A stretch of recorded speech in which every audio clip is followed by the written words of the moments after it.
Bonjour, 101 façons de transformer votre vie. Alors, c'est un audio que j'ai écouté il y a longtemps. C'est un audio-livre que j'ai écouté il y a longtemps. C'est un de mes premiers livres sur le développement personnel que j'ai lu. Alors, ce que j'en pense, alors là, ça va être assez particulier parce que je pense qu'il peut vous apporter quelque chose en développement personnel. Si vous vous mettez dans le développement personnel juste que c'est le début, hein, comme moi, il y a 4 ou 5 ans que je l'ai lu. Mais après, au fur et à mesure que j'ai avancé dans mes recherches, je me suis dit, mais ce livre, je me souviens de quelque chose qui est complètement erroné. C'est-à-dire que dans ce livre, il donne un exercice, c'est-à-dire d'écrire. Qu'est-ce que c'est déjà? D'écrire rien ne va mal, rien ne va mal, de l'écrire sur une porte, par exemple, de l'afficher et de le lire et de le dire tous les jours.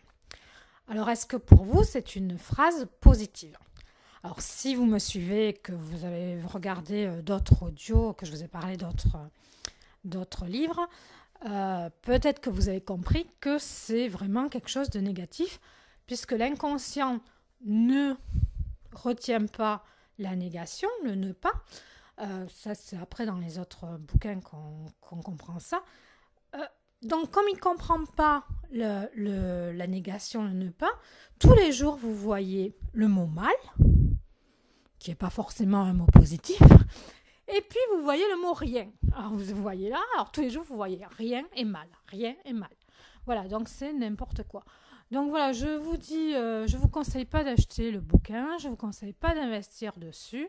Si vous y tombez par hasard au niveau de YouTube dans les livres audio de développement personnel, vous pouvez l'écouter comme ça, de façon légère, parce qu'il vous apportera quelques, quelques petits tuyaux dans le développement personnel, mais ne prenez pas tout à la lettre sur cet audio qui s'appelle 101 façons de transformer votre vie. Je ne sais plus l'auteur.